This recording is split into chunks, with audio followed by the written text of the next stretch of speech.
part of Double P Media, doublepmedia.com. Spoiler alert, this podcast is going to be talking about Season 4 of The Crown on Netflix. You've been warned. It's Holly. This is going to sound bad. I'm sorry, Welsh fans. I'm going to say going to Wales is worse because I want to go to space. It's Bubba. That is really turning off some of our listeners. Sorry. Oh, lovely Wales. It's Matt. This is really the choice of two evils, trying to choose the lesser of the two evils, I tell you, which abandons all of your audience. That's how I managed to do that right there. Wonderful panelists. So the undead are mad at us too, along with the Welsh and the Scottish and everybody else. You're listening to Podcast Lilibet. Double P podcast. Double P. What I like to call Double P. What I like to call Double P podcast. Welcome to Podcast Lilibet, your one-stop shop for all things regarding The Crown on Netflix. We are your 8th favorite podcast on the iTunes covering The Crown. Now, we're also your favorite active podcast because we're the only one that's active right now, and there's only about 4 shows that are covering more than one episode of, or dedicating more than one podcast episode to The Crown. But even though the math's not that great, we are still your number one favorite podcast that's active. Yeah. And 8th overall. Yeah. So the math's still not good on that.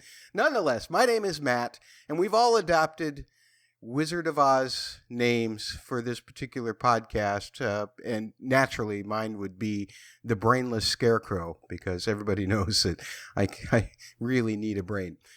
We're going to be covering Season 4, Episodes 6 through 10 on the podcast this time around. The final 5 episodes that we have available to us, we will get a Season 5, but it will be a while before we get to that, so we'll be on hiatus until they come back. In the meantime, there's lots of stuff on the Double P family of podcasts that you need to check out. And I'm going to talk about that in just a second.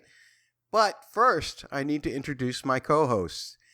First off, she's not dead. I lied in the last podcast. She's not actually dead. We didn't kill her. The Welsh didn't kill her. But HR did mandate that she take some sensitivity training regarding the Welsh and Christians. And so she has finally completed that training, and she is back for this particular podcast. Welcome back, Holly. Hi, so glad to be back. I feel bad about missing last week, but thankfully Stephanie was here, much more of a Diana expert than I was. So I think the perfect person to fill in for me and probably just replace me on this podcast in general. She's so much more knowledgeable than I am. So, but it's nice to be back. Oh, excellent. Well, tepid takes as usual. That's why we call you the Cowardly Lion. Speaking of takes, someone who absolutely has no heart for any of my takes regarding anything. That's why we call him the Tin Man. It's Bubba. Yeah, you guys were going to take your podcast on the road by yourselves to New York City. You're just going to fall flat on your face and embarrass Double P. I'm not for it. But you know what? The Double P's been quite successful, even though we may not be covering the shows the way that you would like for us to, especially on this podcast. But we have been covering the right shows, evidently, according to the Television Academy, because a lot of the shows that the Double P has been covering, we have seen get Emmy nominations. 24 for this particular show that we're covering right now, The Crown. A great Double P podcast called Parsec Passion has been covering The Mandalorian and all things Star Wars. 24 nominations for The Mandalorian as well. And Catfish, you remember Catfish. It's been a while since he's been on, but you remember him. Him and I covered Lovecraft Country with Shaga's Surprise, and it got 14 nominations for Emmys. So wow. We're very happy about that. Just real quickly, The Crown got nominations. We'll just go through a couple of the notables. It got a nomination for Outstanding Drama Series. Josh O'Connor got one for lead actor. Olivia Colman and Emma Corrin, both for lead actress. Gillian Anderson, Helena Bonham Carter, and Emerald Fennell for supporting actress. And Charles Dance got one for guest actor. Claire Foy got one for guest actress for her show up in the 8th episode. And Tobias Menzies got one for supporting actor, and he almost got as much screen time this particular set of episodes as Claire Foy did. Congratulations to everybody on The Crown for their wonderful nominations. Lots of craft Emmy nominations as well, which is what they really are great at with the costume design, also cinematography, and all of those wonderful things that they do on the show. We are very happy for them. Obviously, we have some categories here where actors from The Crown would be competing against each other. So imagining you only had these choices, for example, in lead actress, would you choose Olivia Colman or Emma Corrin? Oh, I love Olivia Colman. I love her so much. I just finished watching all of Broadchurch. I hadn't finished the last 2 seasons, and I just recently finished it, and I love her in Fleabag, and she's great in this. However, I think she's kind of a lot of the time one note in this show, so I would have to give it to Emma Corrin for this particular season. What do you think, Matt? Well, I'm going to go the exact opposite way because I didn't hear any variation in the way that Emma Corrin said "gosh" all season long, and so therefore I'm going to go with Olivia Colman on that one. I thought she was extraordinary this season.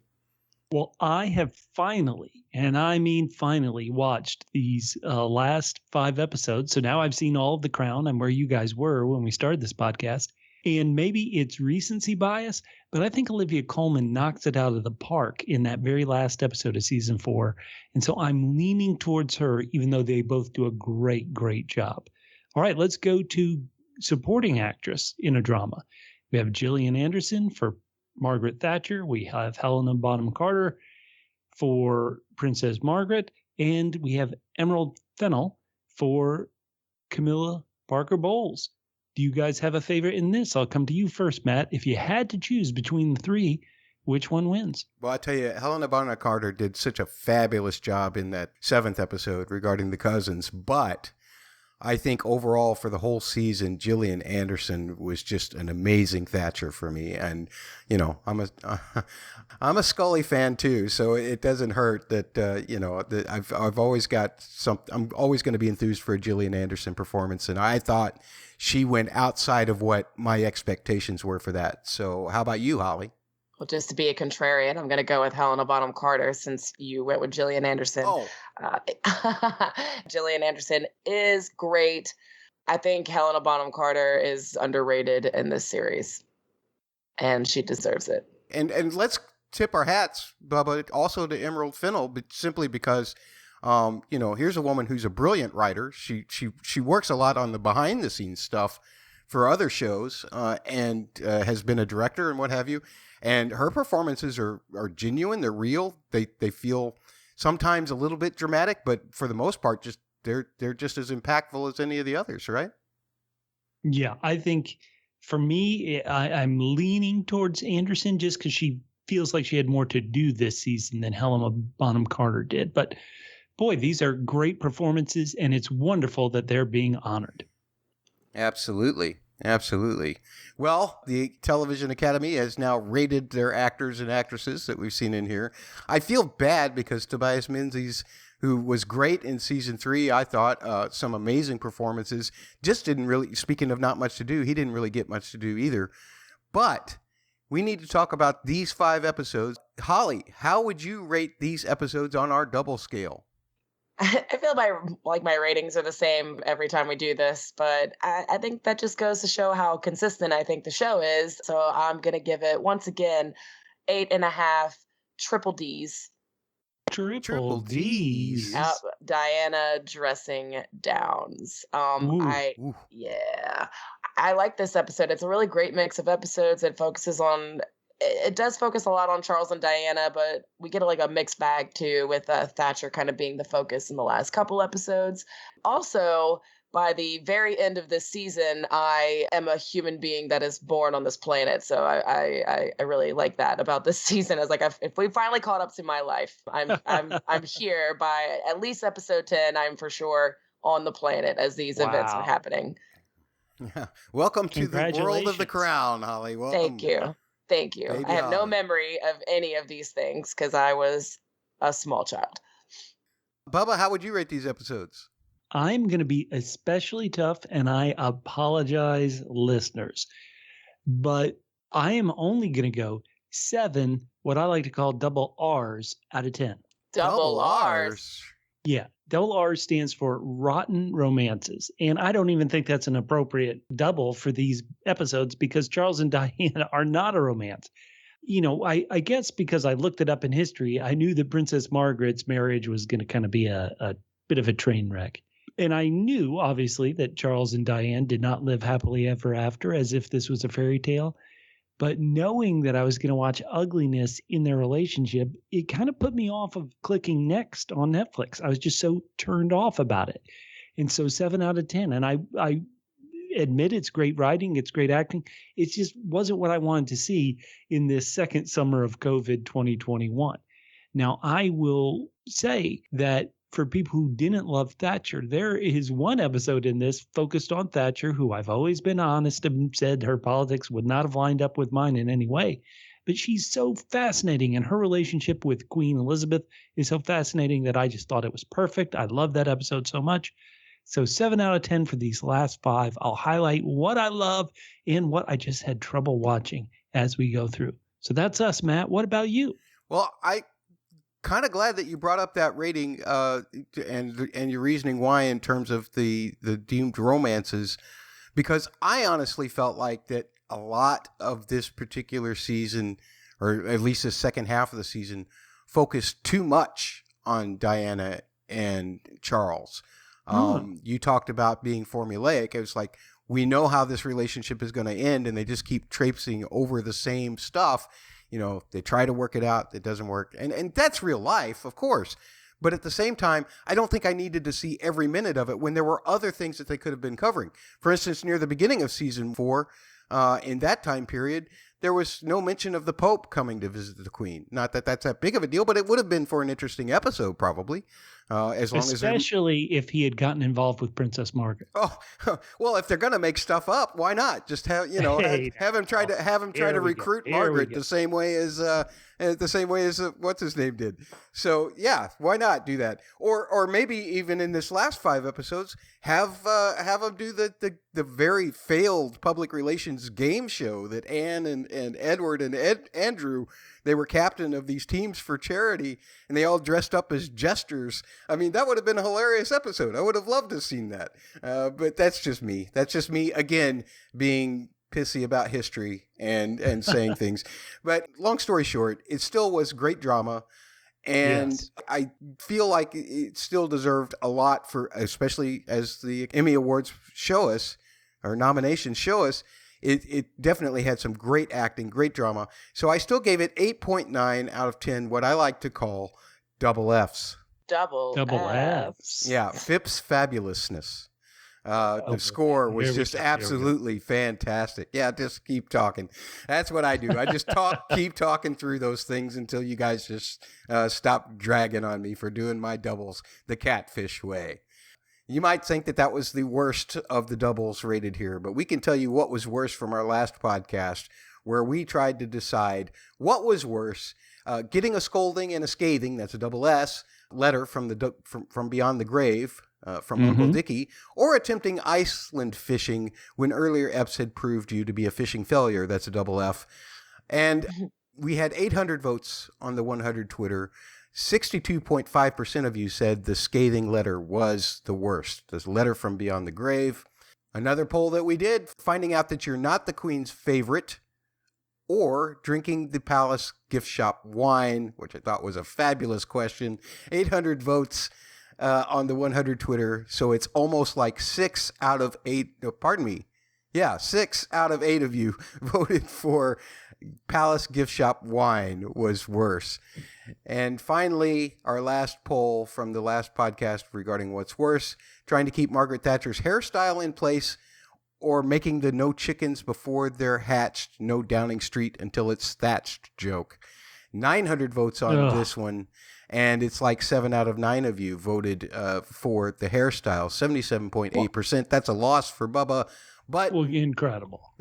Bubba rarely loses, so it's high time that he got a loss in that particular one. So if those are our last ones, I guess that means we have to come up with new ones. Holly, would you like to start us off with a little debate here? I would not. Wait, what? I would not like to start. Oh, you don't want to start? Bubba, would you like to No. start with a question for us, please? I'll happily start, but know that I am just cutting through the red tape. Normally we do these and they're light and they're fun, and we're trying to do a twist on a story plot point from the show. I'm just going big picture. And once again, we are talking not about real life people, living or dead, but we're talking about characters on the show. What's worse, Margaret Thatcher or Prince Charles? And what I mean by this is that in these past podcasts, I've talked about how human they are. Their kind of foibles and failures and weaknesses are all very human. And we see them, in one extreme or another in everybody there is. But in these last couple of episodes, oh my God, have Thatcher and Prince Charles been tough. Now, Thatcher, what is so fascinating about her and makes her human is that she's always been so, kind of tough on everybody else. Like, hey, when the going gets tough, pick yourself up. My dad had trouble, but he got through it. I did this myself. Suddenly, when she sees herself losing power in that last couple of episodes, she's just completely flailing. And it is very human to see somebody who's, able to puff their chest out when they're ahead. And then suddenly they have some, they take some L's and they become a pitiful puddle of emotions and pitifulness like Thatcher did. But is that worse than Prince Charles? And I've been, so many people, as soon as I started The Crown, one of the first things I said, I hadn't seen any episodes. I'm like, oh, everybody talks about how the show is so tough on Prince Charles. And I kept thinking, I haven't seen it until these last couple of episodes of season 4. And oh my goodness, is he have a lot of human flailing himself. He's in a mess of his own making, and rather than trying to solve it, he's going to lash out at everybody else. That's a unfortunate human emotion, but it is a very human kind of thing. And so let's just cut through it. What's worse, Thatcher or Prince Charles? Matt, give it to me. What's worse? Oh, you're going to make me argue first. Okay. Poor Holly, because she's going to win directly, because I'm going to vote Margaret Thatcher.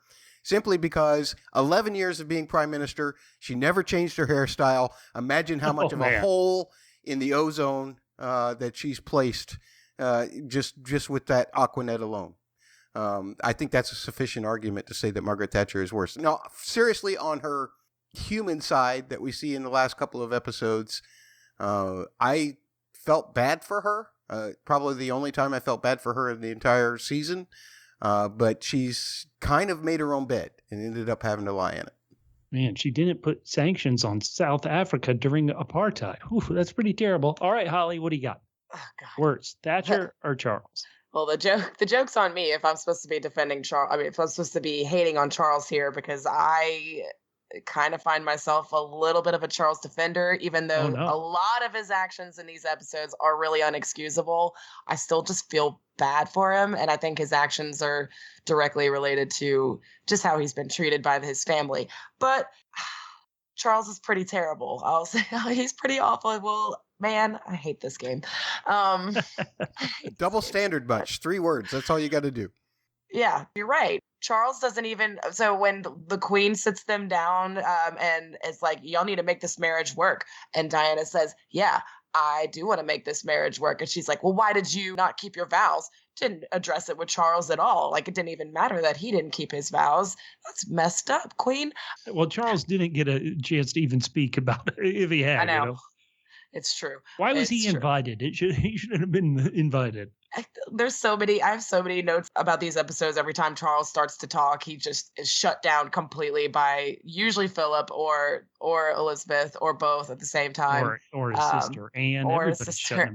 Everybody shuts him down. I feel really bad for Charles. So for how he takes out his emotions on Diana, who's not at fault for what he's angry about most of the time, Charles is the worst. Okay. For upstaging us all, Holly, that's the worst. For upstaging us, getting out there and doing a big dance in front of the whole podcast audience and making us look foolish, people laughing at us, the other podcast host, Matt, you win. Wow, I've never won before. Well, I don't know if I've ever won That before was or not. me I don't keep track of these things anymore. That was me channeling Charles. Sorry. Oh, Okay. that was you. Okay, that makes more sense. That makes much more sense. Holly, I feel like that you should ask the next question. Okay, so I'm going to kind of keep on the same theme here because I just came up with it. And since I like to hate on Philip a lot, and I know Stephanie liked to hate on Charles, and a lot of people like to hate on Charles, this is just going to be a whole everything from The Crown, from the season 1 up until now. Who's worse, Prince Philip or Prince Charles? Oh, man. Okay, I'll go first. Oh. And I'll say, despite the petulant behavior that I constantly put upon Philip, petulant Philip, the double P right there, I'm going to go with crybaby Charles. He didn't have to get saved out of Greece in an apple cart or whatever, apple crate or whatever, like his father did. He really, yes, he had it rough in some ways, but in other ways, he didn't have as rough an upbringing as his father did with all the death or Nazis in his father's family. So I'm going to actually say Prince Charles had an easier childhood. That means, therefore, Philip is worse. Wow. See, this is Holly's perfect revenge as we close out our coverage of The Crown for now, because I've been defending Philip since the beginning of this podcast, and now I have to denounce him.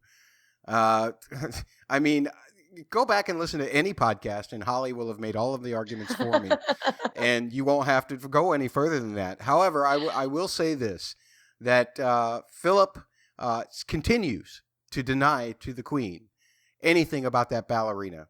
And the fact that he thinks that he can keep up a lie for 20, nearly 30 years, that's just too much, Philip. Too much. All right. I'm going to go with Matt.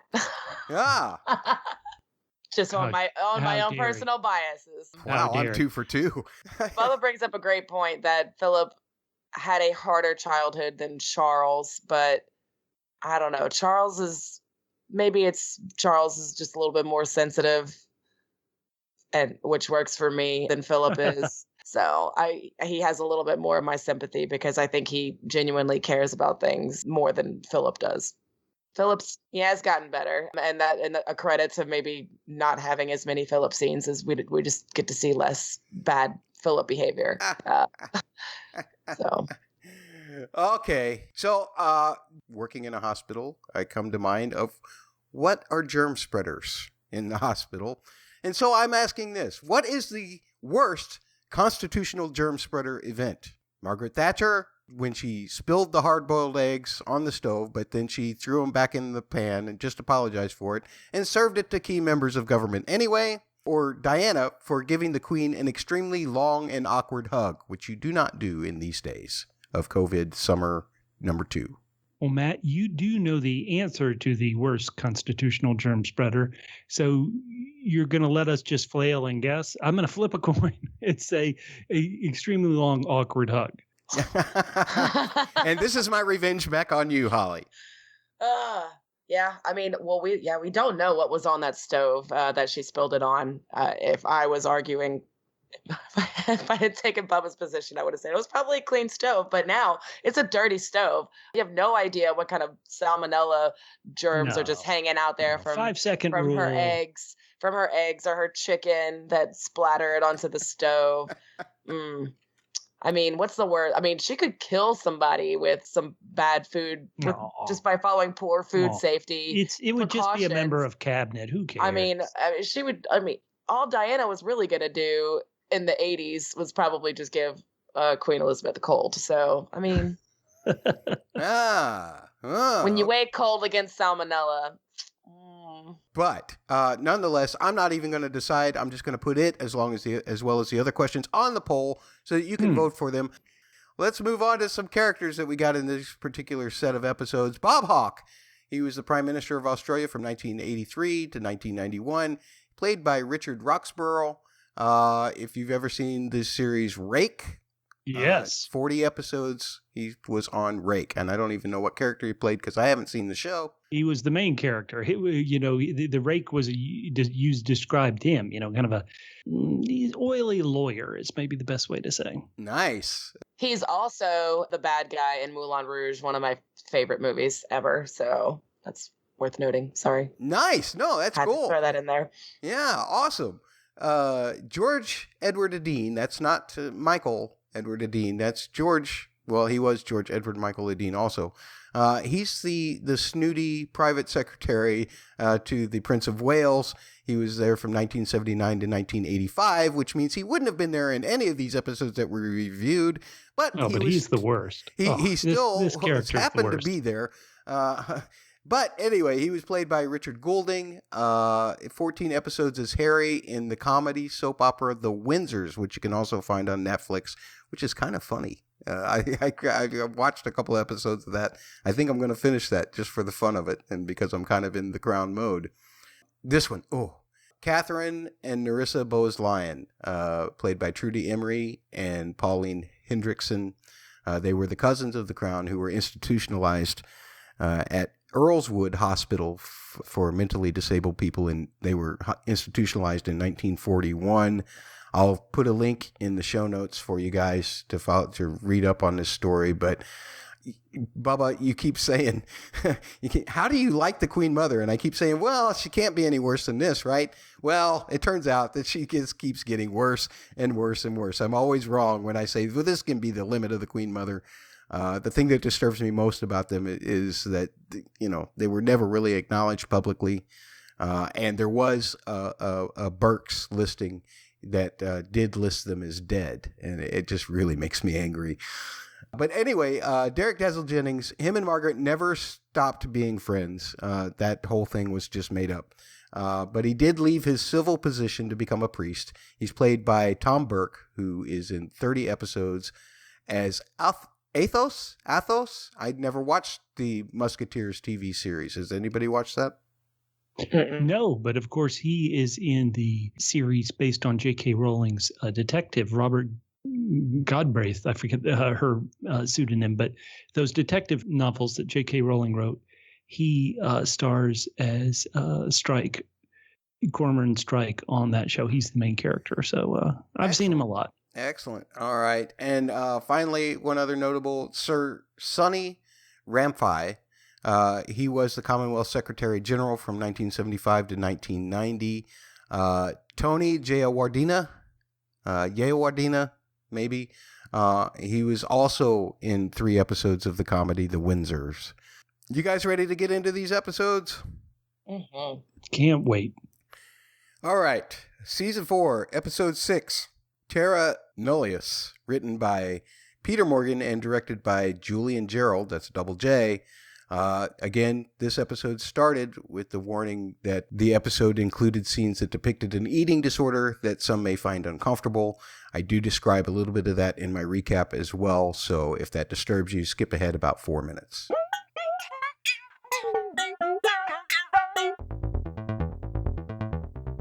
Potential Prime Minister, a double P, Hawke, tells his fellow Australians that Charles is coming to Australia and the idea of a monarchy in general is no big deal.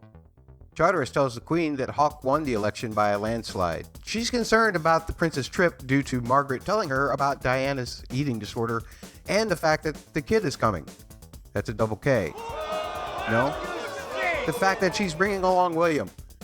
Elizabeth says that tour triumphs, a double T, require leaving your kids behind for months. Now, Charles is still flirting and funning, that's a double F, with Camilla. Philip and the Queen tells Charles and Diana to work hard in Australia, and maybe their marriage might benefit as well. On the plane ride, Diana ridicules Adine, no, not that Adine, not Michael Adine, another private secretary Adine, George Michael Adine, regarding separation from her son during the trip. The initial press conference after their arrival does not go well, and Hawke is contemplating if he would have support for Australia leaving the Commonwealth. Philip finds Elizabeth watching a film of their Australian tour in 1954, and he thinks that perhaps Elizabeth should have gone herself this time as well and not sent out the B team. Meanwhile, Charles and Diana have problems at an outdoor photo shoot, and Charles complains and calls Camilla. Is that a quadruple C? The call is interrupted by Adine and Diana screaming at each other. Diana must see her son. So they go, and they do a press op there as well. it's the first thing that's kind of gone okay. Afterwards, they have an honest discussion about their feelings, then they talk about Camila. They find common ground and seem to make a fresh start. As the tour continues, things continue to go better both optically and personally. As Purdy, the woman on the stage in the shot, actually sings Can't Take My Eyes Off of You, Charles and Diana delightfully dance, that's a double D. Afterwards, they continue a different kind of dancing, resulting in Charles not returning the double C Camilla call the next morning. Everyone seems to adore Charles and Diana now, but not Hawk, who is kind of miffed by the fact that they're ruining his plans to separate Australia from England. In Brisbane, the response to Diana is overwhelming, and Charles begins to notice. Back at home, Anne and Elizabeth talk about the success. Anne points out that this was supposed to be Charles's moment, but it's become more about Diana. After there are separate events and the press starts to talk more about Diana, Charles is noticing even more, and after a dinner, Charles blows up at Diana. Towards the end of the tour, they finally meet with Hawke, and Hawke tells Charles that Diana has set back the republicanism of Australia for the foreseeable future. That's a double F. And those were Hawke's words, don't blame me. But with their relationship strained, they still have 10 days left in New Zealand to get through, and their relationship gets worse again, and Diana's eating disorder returns prominently. When they get back to England, it's Highgrove for Charles and Kensington Palace for Diana. Diana then goes to see Elizabeth, and she tells Elizabeth that her and Charles are in bad shape and that he resents the attention that she gets. They have a discussion about how much attention Diana should be getting. Diana just wants to be loved by the family, but she gets pretty clingy, something that Elizabeth is never used to nor desires, as we all know. Then Elizabeth talks to Anne, the Queen Mother, and Margaret about the tight, desperate hug that Diana gave her. She thinks maybe Diana should get more attention, especially from the masses. Everyone else decides Diana will either bend or break under this pressure. And the last shot of the episode is Diana in the window, seemingly breaking.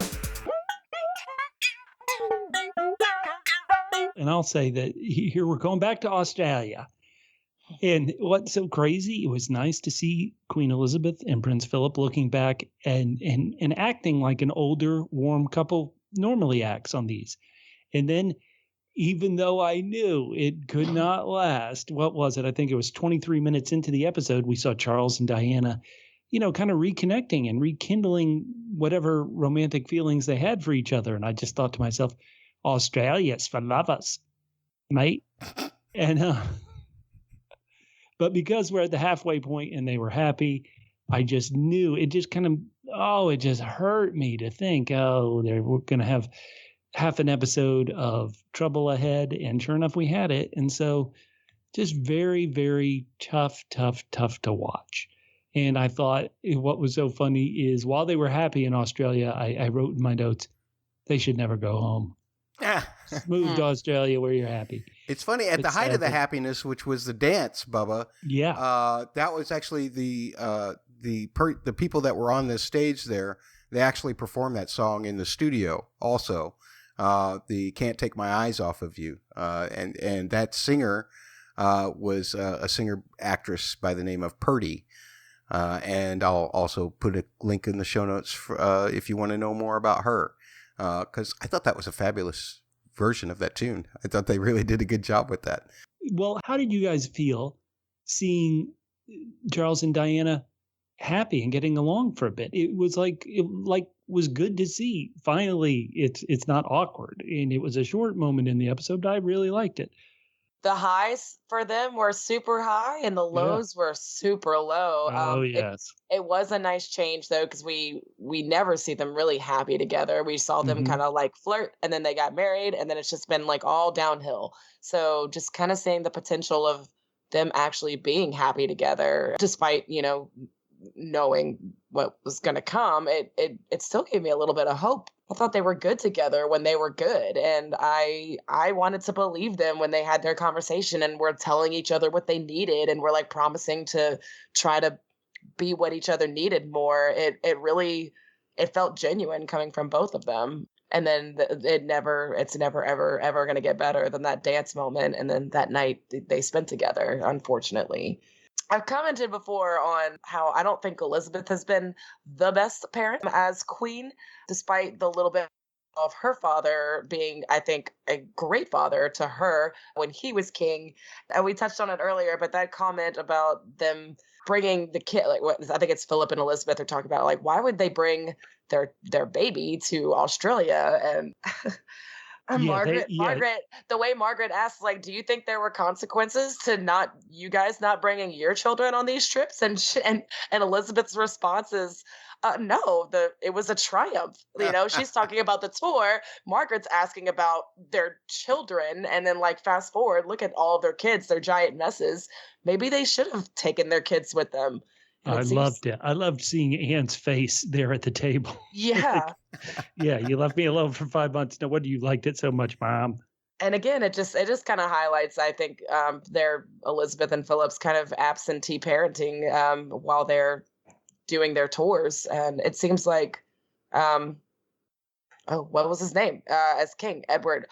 Elizabeth's father brought them on a lot of their tours, and it just seemed like they always neglected to bring their kids when they could have. I don't know. It just big differences in parenting, and I think we really are seeing the effects, especially with Charles. He is so neglected. I think that's why he is the way he is, and as annoying as it is a lot of the times to watch, I really blame Elizabeth and Philip for a lot but I love the way, and again, nobody knows if this conversation even happened or not, or probably didn't happen. But you go back to season 2 and you think of that conversation between Philip and Mike Parker, and he's talking about how Elizabeth treats Charles differently, how she's so distant from him and everything. And it's great that you see that evolution in that character work out to where, because he was the one who was treated the most different, he's the one who, at least interpersonally, seems to be the most messed up.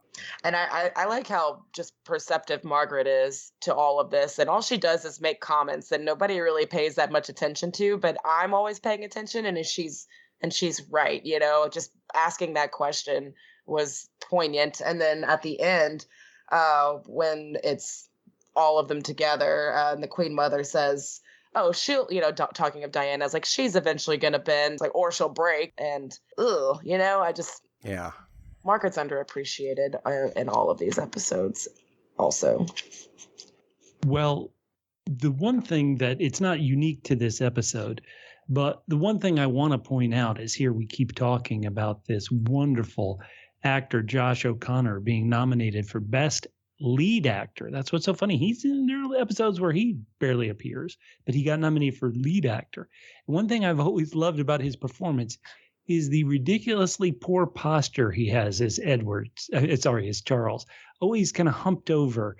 And to me, that reads real. What's funny is I've been going back and watching these YouTube videos, and I see a lot of videos where Prince Charles isn't kind of humped over with his head kind of down near his shoulders. But I love this portrayal of Charles doing that. And so I love this actor doing that. I think it's great.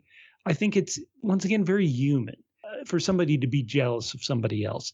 In this case, somebody jealous of his own wife, and somebody who's had feelings of insecurity, and people don't pay attention to him in his own family. And here he's going out on a tour, and soon the fans aren't even paying attention to him. So that's a very human. I don't know if it's true. I'm just talking once again about the show's portrayal of it. In this episode, I didn't kind of hate Charles. Like not hate, but just really disapprove of him, I guess, like I do in later episodes. In this, he's still kind of a flailing human, unsure of what to do. And once again, that reads as real. Yeah. You speak of him getting jealous of Diana, and one of the scenes that I was just totally enchanted by was the first indication of that really extraordinary, or, kind of over the top. And that was that Brisbane scene that starts with the pool, and you go over and you see the massive crowds. And this is where my Phipps fabulousness came from. This score for this particular piece was absolutely extraordinary. And the way that it just kept building, and it had this pulsing synth in it that was just kind of reminded me of everything that I loved about pop music in the 80s. It was just that kind of sound in it, and how that drone just daunting was just so amazing, as well as you see by the end of it. And then when the crowd just completely passes Charles up, and goes and mobs Diana. I love the way that scene was put together. And if you're the royal, I'm not justifying his reactions to it, but man, it would place a moment of doubt in you, wouldn't it? I mean, you tried real hard at Wales to be sympathetic with the people there and everything, and now here's this country that you can save for the Commonwealth. That basically that's the mission that the Queen gives him. Diana achieves that, but he doesn't, and so that's weird for him, I'm sure. I really also like this scene with Charles and Camilla telling the joke about the bear. I feel like you can see Charles being just happy in himself. He's so sad. And the focus so of sad attention. all the time. Yeah, I don't know. They just feel like a better natural couple, when you compare this scene with almost the rest of the episode, just the way they were finishing, kind of cutting into each other. They're both telling the same story together. They just seem like such a perfect match. And I don't know. That also makes me sad for Charles a little bit, because he doesn't have that with Diana, and they're just completely different. And even though things were good for a while, they were never going to be that good as good as him and Camilla are together. Right. In that moment when he's telling that joke, Holly, it's like one of the few moments where you really see Prince Charles in a public setting. I mean, I know this is, private guests only, but still what I would call a public-esque setting, where he's really able to cut loose and be himself. And so, yeah, it's just the guy's got human frailties, and they're all on display in this back half of these episodes. Mm-hmm. The first mention of the B team joke, and the second one will be in the next episode, I think, or in a couple of episodes. Philip referred to Charles and Diana as the B team for going to Australia instead of Elizabeth going. Oh man, yeah, he's got it wrong, doesn't he? That's Well, I thought that scene was very endearing for the two of them, the way they were looking at their old Australian tour, even though things probably weren't all that great for them at the time, at least in the context of the show characters. But they still were able to look back on it fondly. I thought that was wonderful. And with that, we'll move on to the most underused character in the season. I think we can all agree. Season 4, Episode 7 is the Margaret episode, The Hereditary Principle, written by the showrunner Peter Morgan, directed by Jessica Hobbs. As C'est Si Bon by Dean Martin plays, Margaret is getting ready to receive a guest, and the Queen is arriving at a gala. A pair of women named Catherine and Nerissa stand and salute the Queen while watching television in a group home. Let's Dance by David Bowie is next on the playlist for Margaret and Derek Jennings. While she wants Dazzle badly, she ends up having to tell Elizabeth that he's leaving her to become a Catholic priest. The conversation stops when Margaret starts coughing blood. When Catherine and Nerissa hear the news of investigative surgery for Margaret on the radio, they are upset. Next, Edward celebrates his birthday with the family as Catherine and Nerissa celebrate birthdays as well. Philip gives an awkward toast to his son, and Margaret has sworn off men, smoking, and drinking, and asks Elizabeth for more responsibility yet again. Elizabeth and Charteris visit Margaret and tell her that due to the rules of succession, she must now relinquish her role as Counselor of State because Edward has come of age. An argument ensues. Margaret feels more on the sidelines than ever, so she flies back to the private island that she likes. She's messed up and quickly bored, so her friend Anne calls Charles. You'd think maybe he was there to cheer her, but he talks about his marriage continuing to fail, despite having another baby on the way. But he says he's getting therapy, and him and Princess Anne think that Margaret should try it too. So she does. With a quivering lip, she tells the therapist that she's feeling down and can't pull herself out. The therapist asks about mental history in the family due to Margaret and Elizabeth's cousins, Catherine and Nerissa. Elizabeth thought them dead. Margaret wants to check. They do some digging and find family records indicating that Catherine and Nerissa died long ago. When Dazzle does come back into town, Margaret drives them. Well, she sort of drives them to the home where Catherine and Nerissa are. Still trying to keep a low profile, she sends Dazzle in to see if the sisters are really there. A drenched Dazzle, that's definitely a double D, that's a triple D, returns confirming that they are alive and describes their condition to her and tells her there are more than just 2 relatives there. Enraged, Margaret goes to Scotland to visit her mother and confronts her with the fact that 5 relatives are in this home. The Queen Mother blames the abdication, but Margaret tells her off. Later, the Queen Mother explains the Bowes-Lyon line, her bloodline, had to be obscured because of people possibly questioning the integrity of the royal bloodline after the abdication. She says selling people on a single family having the throne would be impossible if the real history of the Bowes-Lyon line was found. Margaret goes back to her therapist and asks if she is going to go mad too. The therapist has traced the recessive gene not to the Bowes-Lyon males, but to the maternal side of the line, clearing the royal hereditary principle. You knew I had to work the title in there somehow. Now Margaret realizes that with no threat to the royal bloodline's legitimacy, that particular bloodline has been unforgivable to Catherine and Nerissa and their cousins. Dazzle then tries to convince her to become Catholic, using the evidence of her family being so horrible to do so. But that angers Margaret, and she says goodbye to him for the last time. She then returns to the private island and her partying ways, and end titles tell us that Nerissa died in 1986, and Catherine died in 2014. Man, you go back and listen to this recap, and there are so many doubles in these sentences that I didn't say anything about. It's really repetitive. That's a double R. I remember the first time I watched it, how sad I felt. So sad. Yeah. I'm totally destroyed by this episode. What else, Holly?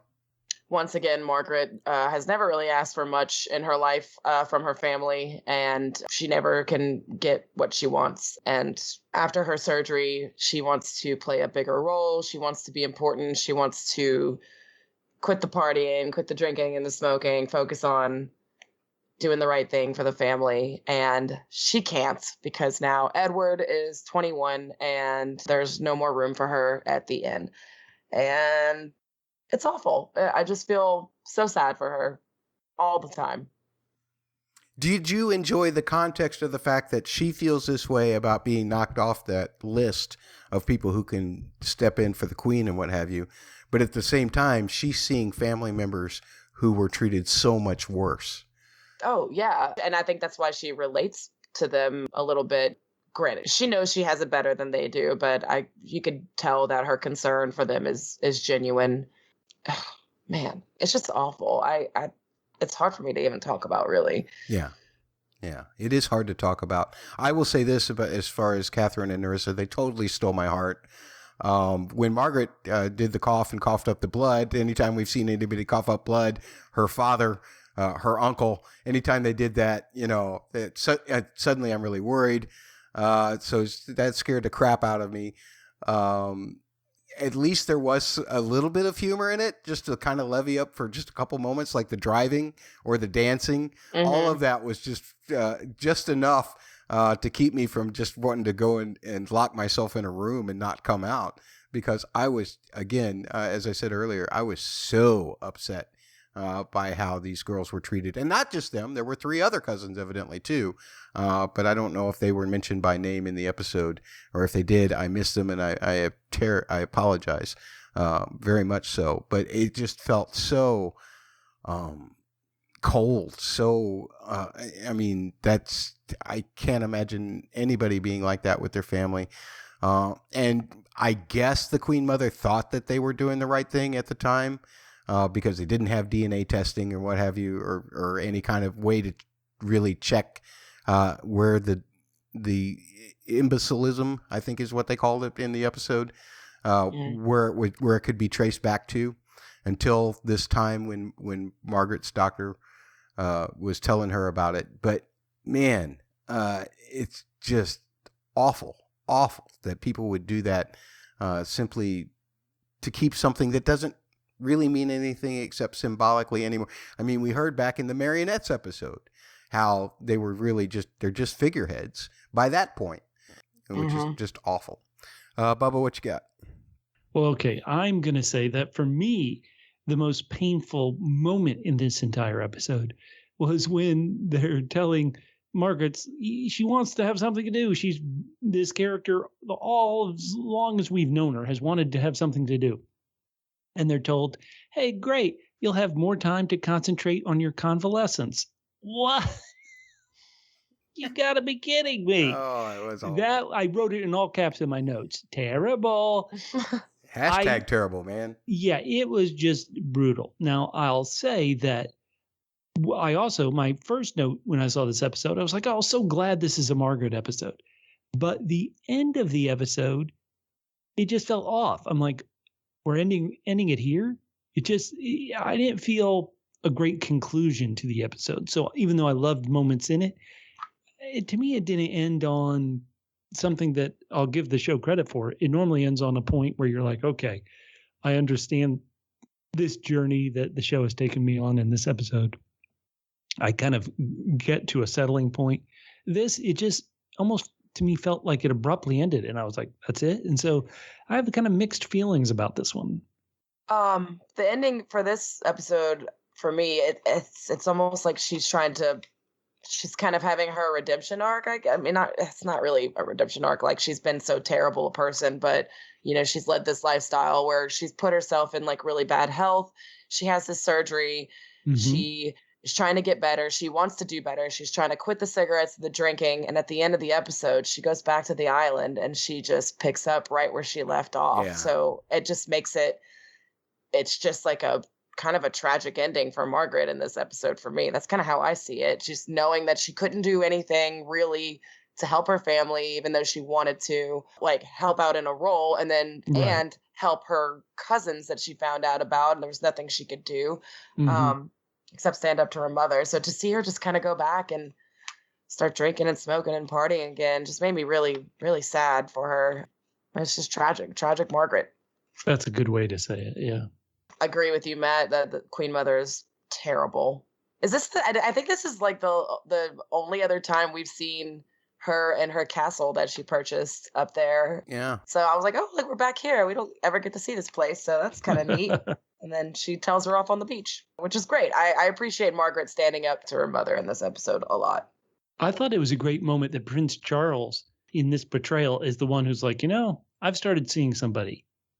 And I thought that was a real interesting thing just because I didn't ever know that. And if that's real, I'm like, oh, wow. Prince Charles, obviously you got issues, but I think it's cool that you did that. So I thought that was interesting that he had that role. And it seems like the family turned to him for that role. I'm really glad you brought that up because I wanted to bring it up too. And it just seems in general, not so much today. Lots of people go to therapists and stuff today, but it seems very progressive in the 80s for a man, a leader and of the royal family was strong enough to admit he needed help and went to seek help. And that is something that is like a check in the pro column for Charles for me. I thought that was pretty evolved of him. Excellent. The show always makes me think about how big their budget must be on all these places that they seemingly visit that the show goes to. I'm like, holy smokes, how much money are we spending making this show? This is incredible. Well, I'll say one last thing just to kind of bring the episode back up from the sad one. It's at the very beginning, but the little dance party, the David Bowie dance party with Margaret and Dazzle was just fun and more David Bowie love in the show. So that's good stuff. Good stuff. Yes. The royals do seem to like David a lot, for sure. Between Anne and Margaret, that's great. And Bubba and I think we had this conversation, how I loved Let's Dance, and it wasn't one that really struck you very well, right? No, I was a Modern Love fan. Let's Dance, I was like, this song ain't that great. Right on. Understood. With that, before we square off the way the Queen and Margaret Thatcher did, let's talk about Season 4, Episode 8, 48-1.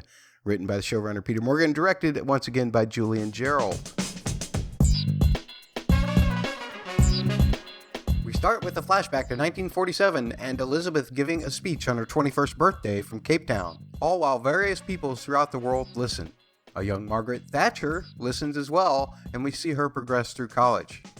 Press Secretary Michael Shea has written a book, ladies and gentlemen. After returning from presenting it to his agent, he denies questions about tensions between the Queen and Thatcher regarding sanctions on South Africa. The Queen plans to speak to Thatcher more directly about it in a Commonwealth meeting in the Bahamas, while Thatcher complains about the Queen and makes dinner for her advisors. We find out Andrew is getting married when he comes to visit the Queen. We also see that she doesn't seem to think very much of his fiancée, Sarah Ferguson. The Commonwealth Conference, that's a double C, happens and Thatcher is unimpressed by the Queen's speech.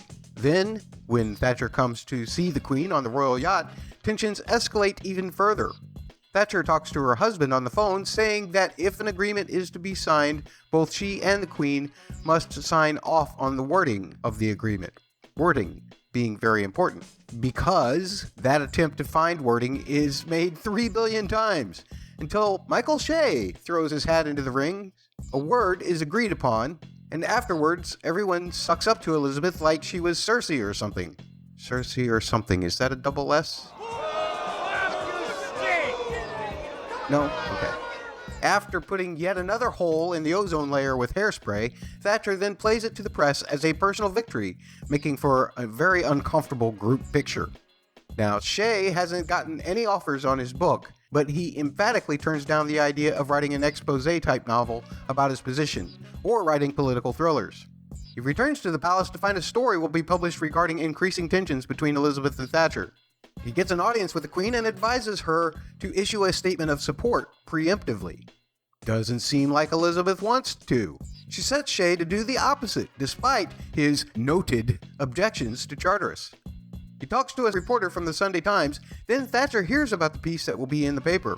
Both Shea and his counterpart working for Thatcher pick up the paper at the same location at the same time. Awkward.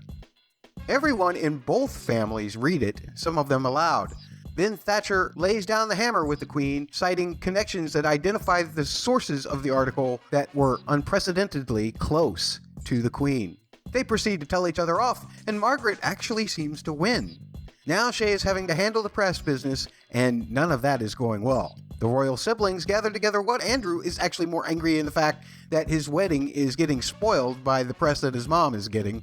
Then Charles, in a very Charles way, speaks his piece about it, and Anne, Andrew, and Edward are all impressed by what a jerk he is and perhaps start thinking about what's wrong with him instead of Mom. With the press now turning against the Queen, Charteris comes to her with an unpleasant idea about how to dispense with it. Martin, who might as well be Tommy Lascelles in this particular scene, next goes to Shea and asks for his resignation. The Queen watches from a window, is that a double W, as Shea leaves with a box of his things, then gets to her own work as she recalls the speech she made in 1947 and looks at a picture of her dad for a second. We're told at the end of the episode that the palace continues to insist that the Queen has never expressed an opinion or passed judgment on any of her prime ministers. We're also told that Michael Shea went on to have a successful career writing best-selling political thrillers, and that in 1994 apartheid in South Africa failed and Nelson Mandela was elected South Africa's first black president, saying that he had no doubt that sanctions helped to end apartheid. You talked about all the money in the show, Bubba, and I agree. I just think that there's so many things that are so well thought from the technical side, like the costumes, the sets, everything's just fabulously fantastic. But just all of those things, just the volume of reflective surface shots, which I know everybody's doing that now, but it's just so cool how they do that. Another thing that they used to do that they kind of pulled away from doing this season is where you always felt like you were in the room, but you were slightly obscured from the people. Mm-hmm. A lot more people are center shot than they used to be, but it's still very effective. It's made the acting performances come out even that much more now that they're more in focus. But just a simple thing, which again, I'm stating the obvious because I'm the brainless scarecrow, remember, but just doing the Claire Foy appearance was just amazing. I loved that. And if you watch the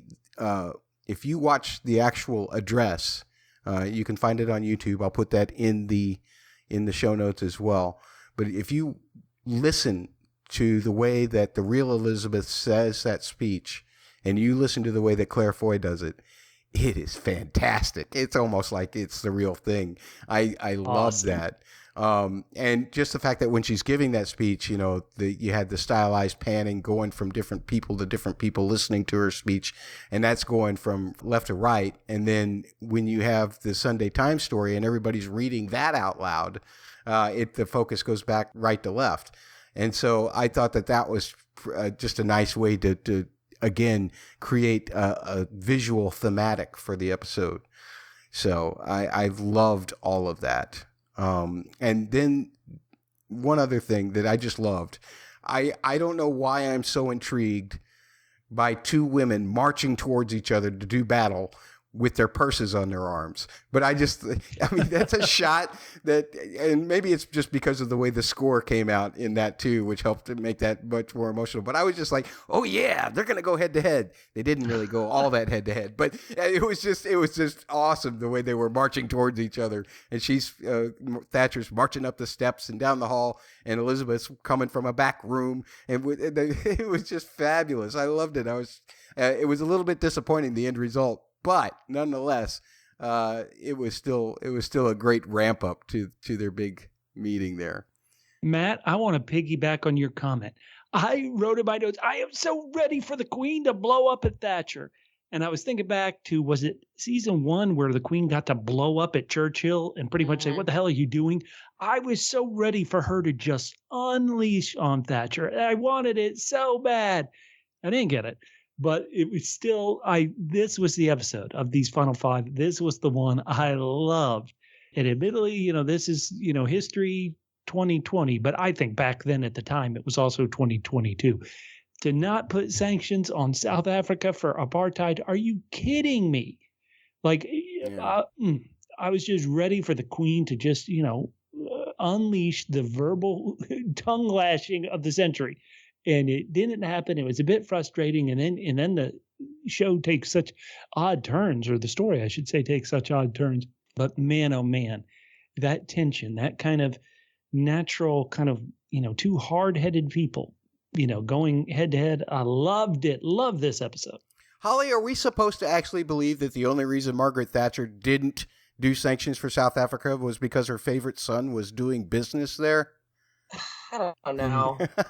going back to what Bubba said, Elizabeth did not blow up on Thatcher, but it was the nonverbal, like her body language. You've never seen her more perturbed or annoyed with anybody at any other point. Even when she was blowing up on Churchill, Thatcher had to have been picking up on how upset that she was just by everything she wasn't saying, how short her answers were. Man, that was rough.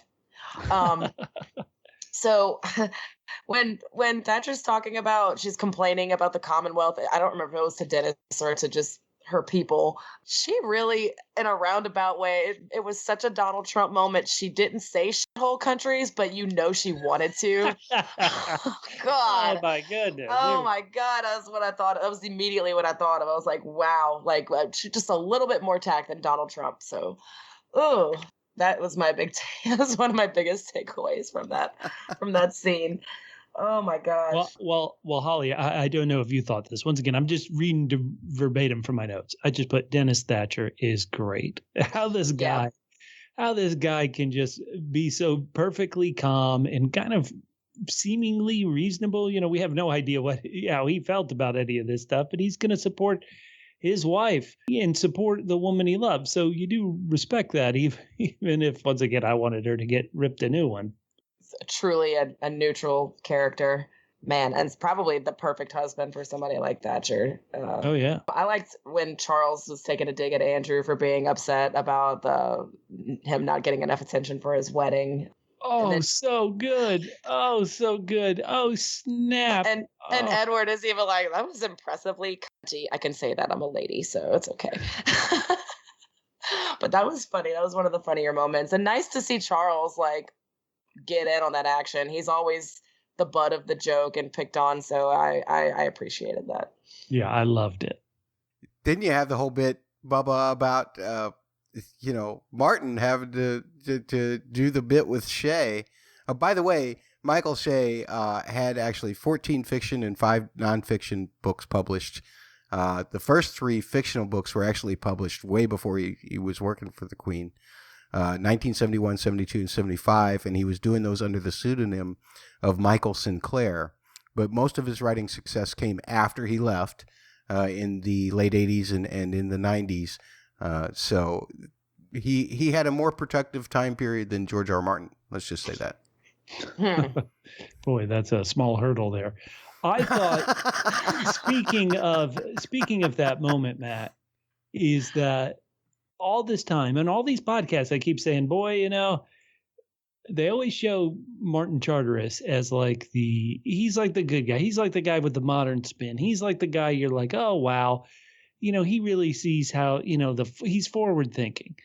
And in this instance, when he's saying he's like, well, we need a fall guy, a scapegoat. And then you see it's going to be this poor guy in the press office. I thought, Martin is pulling on Lascelles. I mean, what a terrible move. What an a-hole move. Oh, my Lord. Oh, there was two things that were very impressive about that. First of all, because it was the Queen that suggested we do this, and Michael Shea was simply following orders, I loved that Shea then saw the writing on the wall. And it was his, as he talked to his publisher, he said, I would never write a tell-all book about what's happening in the palace or whatever. And, at first he fights it, but it doesn't take long for him to realize that he's going to be the one to fall on the sword, and he willingly does it. I thought that was just amazingly courageous because he was protecting his queen the same way that Martin was in that moment. I loved it. That's a tough way to I want to know from our listeners. We always ask for your feedback at PHQ, at Lilibet on Twitter. Would you, if your boss came to you and asked you to be the fall guy in this situation, would you? I mean, this is a pretty tough way to go. It is a tough way to go. And he even wanted, see, I have this crazy crackpot theory that he was going to be the fall guy anyway, because once Martin realized that he wanted it noted on record that he objected to this, that it was like, okay, there's our guy. And he didn't like him so much after that moment anyway, because he was being so, it was a me moment, not the Queen moment, when he said, put it on record. I want it noted, that pretty much that Martin said, well, if this backfires on us, you're going to be the fall guy. I feel like that's not cool. That's not cool. Well, it's not cool, but it's the way of things. He protected his queen. I'll never shun him for that. I totally will. He's totally getting shunned. What else, Holly? I really just enjoyed the montage of them trying to find the right word. I don't know if we mentioned that already, but it was just a funny scene. I wrote down all the words that she rejected. All right, let's hear them. Okay. Proposals, economic measures, actions, controls, protocols, obstructions, moves, deterrents, limits, bounds, breaks, and I think restrictions is one. And then they landed on, I think there was probably more, but that we didn't see. Yeah. And then we landed on signals. I loved how she would kind of come up and pause and think about it for a second and then go, no. Yeah. I mean, who would have thought that one word could create so much tension? I love the way that was all shot and done. I thought that was fabulous. Yeah, and a neat way to take something that would sound potentially boring on paper and make it funny to watch on screen. I don't know. Well, I don't know if Holly was alive yet or not when this happened, but I always talk about being, an American kid and not really paying attention to any of this when I was a kid. One thing I did always remember was, hey, there this Sarah Ferguson person? Doesn't she exist? She was kind of like a big media, like she got a lot of, I want to say not nearly as much, but she did get an awful lot of attention when we were kids. Yes. Just like Diana did. So I was kind of wondering when she would show up. She really just shows up in the background here, but it was, for us olds, Holly, it was very good to suddenly see somebody I knew would be showing up sooner or later. Duchess of York. Wait, I'm missing. Where did she show up? Isn't that who what's his name's marrying, right? Oh, well, actually, according to Matt's notes, when the article broke in the newspaper, that was the day before my birthday. So wherever that was in relation to that. So I was like, oh. I don't know.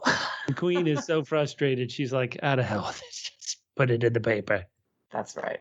I forgot who Sarah Ferguson was for a minute. I didn't even write down her name. Weight Watchers, right? Isn't that what she, maybe I'm misremembering things, but I thought that was one of the things she did. Or... It could be. Matt, what do you remember about I Sarah don't Ferguson? remember much. I do remember her being not famous before her and Andrew started or announced their engagement, but I do know that she got a lot of attention after that. And there were a lot of I do remember also, Bubba, maybe you do too, there were a lot of comparisons made between her and Diana. Will she be able to win the crowds over the same way that Diana does and all of that stuff? That does sound right, like something that happened back then. It's hard because, I was a kid. I wasn't reading the Daily Mail for these, the latest rags, but she was a thing. Like she was, I want to say she was in Weight Watchers commercials even. I don't know why that is stuck in my head, but that's one of the things about her. I'll ask my mom. Oh boy, old ouch. Oh, that hurts so much. That got yeah, let me see how I'm going to fit in this coffin here. There we go. Anything else about this particular episode? I would wonder if, once again, I'm reaching out to our listeners who were either alive or studied about this in school or anything. How did they kind of get away with this in not sanctioning South Africa? It just seems really, it's just hard to even imagine now from our modern eyes that somebody wouldn't say, "Wait, are you crazy?" So I'd love to. I guess I can read more about it, but I'm always interested in what our wonderful loyal listeners think. So please write us and tell us. This once again was the episode I was just fascinated with. Let's move on to season 4, episode 9, Avalanche, written again by Peter Morgan, directed by Jessica Hobbs once again. For Charles's 37th birthday, he and Diana go for a night on the town. That includes a gala with Verdi, Tchaikovsky, and Beethoven being performed. Then the repertoire turns to Billy Joel and Diana dancing, that's a double D, on stage, all as the old white rich audience claps on beats 1 and 3. That's a no-no. Charles is not amused. He drops her off, screaming at her, and goes back to Gloucestershire and probably Camilla. Now Philip, after seeing the article about Diana dancing, asks the Queen the next morning why she never danced for him like that. She responds by saying he had his own ballerinas for that. Ooh, ouch, dig. And also makes it clear that she doesn't know anything about Billy Joel. Ooh. On March 10th, 1988, Prince Charles is caught in an avalanche in Switzerland.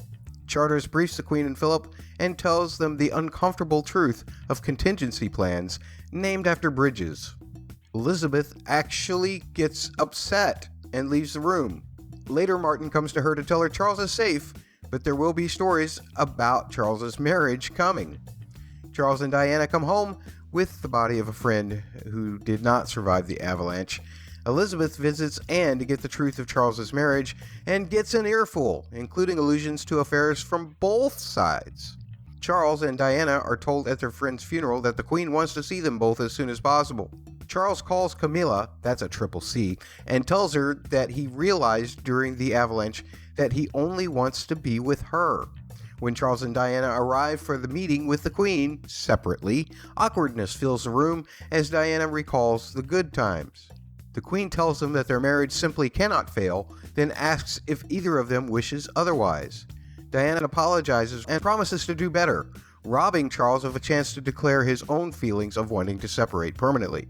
He complains to Camilla, that's a double C, while Diana tells her therapist that she's ended all of her extracurricular activities. When Charles tries to plan a trip to Scotland with Camilla, his plans are interrupted by the fact that Diana has planned something special at Highgrove all her own for their wedding anniversary. So when the anniversary comes, the help helps tidy up all of the Camilla stuff as Diana arrives. Charles and Diana play with the kids, then exchange gifts after dinner. He gets her a first edition of the history of her family home. She gets him, well, it's kind of like a Broadway audition tape. Not a very good one. Charles grins and bears it. Later on, he complains to Anne about it, and she complains to him that he needs to give up on Camilla. Charles gets mad and walks away. He corners Camilla, that's a double C. Why are all the doubles around Camilla in this recap? And asks her if she would be willing to leave Andrew if he left Diana.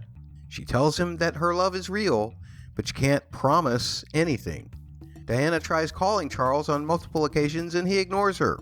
Diana finally breaks after being ignored and brings Major Hewitt home. That's a double H. Charles has people who have been looking out for this very kind of thing, so when Charles gets the news, he seems like he's been waiting for it. Bubba, you alluded to it earlier, but probably the person most offended by this episode should be Billy Joel. Clapping on 1 and 3 instead of 2 and 4 to his song. And remember, Longest Time was also on this album, which was his tribute to doo-wop artists of the 50s. Oh, yeah. This was a big seller. Yeah. So it's got to be offensive for a bunch of people to be treating it like it's a Neil Diamond concert when that's the case. And also just the mispronunciation. It was really funny. I just laughed out loud when she said that. And the expression on Philip's face. That was beautiful. What you got, Holly? Yeah, the best was the burn from, I think we alluded to this earlier too, but when Philip asked Liz, like, oh, why didn't you ever do anything like that for me? And she says, if memory serves, you had your own ballerinas. Like, oh, snap. Yeah. That was the best burn ever. I love how he keeps mumbling denials as she's continuing to go on, too. It's beautiful. Loved it. Oh, he had that coming. He had that coming for decades. This is the point where I started to get a little bit tired of too much Charles and Diana. It almost felt like that Elizabeth and Philip were much more just kind of in the background, and we've associated this whole series so far with Elizabeth and Philip, and it's been trending this way for a long time, don't get me wrong, but I guess I just had with so much Diana, naturally for the time period, it just felt like I was starting to get just a little bit too much. But that's just me. Well, is this the episode with the anniversary presents and party? Yes. When I saw this, it reminded me of my own point in a previous podcast, our last podcast, about the first 5 episodes of season 4. And when I said, Diana gets good news, how does she want to celebrate? She wants to go out to a club, the disco, and dance. And it's like, well, that's kind of the exact opposite of what Charles would want. Here we are. Is this 5 years into their marriage? I'm kind of confused. Was it 6 years? Whatever this anniversary was, it's like, here's an anniversary present from Charles. Here's an old book about your family history that certainly isn't going to be like a fun novel you read or anything. This old kind of musty, interesting history, but, kind of presented in a way where it skews old. And hey, here's my present to you, Charles. It's me dancing and serenading you in private. And it's just like these two have never really been on the same page. And it makes the next episode even more just kind of tragic how this is just doomed. But this is also the episode, I should point out, where Charles, who I've always thought, well, the show really isn't that tough on him. The show isn't really that tough on him. This is the episode and next episode where his kind of human frailties, his human failures really come out, where he is once again taking his own frustration. He's taking his frustration out on everybody else, and specifically his wife, the mother of his children. And it's like maybe a lifetime of frustration, but still you don't release your frustration on other people, especially other people who aren't really to blame. And so Charles really looks rough in these last 2. What you have is that really kind of vilifies Charles, and Holly, I'll be interested to your reaction to this, but he says that thing, if she even thinks about straying, then I've got my way out. And he's the person who has been straying the whole time. It is hypocritical of Charles to wait for that moment when he's been doing it the whole time. But Anne kind of just, when Elizabeth asks Anne her opinion of their marriage, she has it dead on. Her description of them as dead on. Both have strayed from the marriage. However, Charles has only been interested in the one woman he's always been interested in since before Diana. So I feel like, not that that deserves credit, but like he's always been in love with one woman, and Diana is just doing what she's doing because she's lonely. they really need to talk about their love languages, because Diana, if Charles' love language is gift giving, then Diana's going about it the wrong way, because she is not giving Charles the kind of gifts that he wants or needs, and it's kind of self-serving for her. It's something that she likes to do, and then I think she just assumes that he is appreciating her talents as much as she is, and he's not. And He is not. Diana needs quality time from Charles, and he is absolutely not giving that to her. So they're just doomed. I feel like Diana's trying, but she's going about it the wrong way, because she still doesn't understand what he needs or wants. And Charles needs someone to listen to her, to listen to him. But she's like, oh, yeah, how about here's me dancing for you and looking awesome in front of lots of people, or privately, I don't know.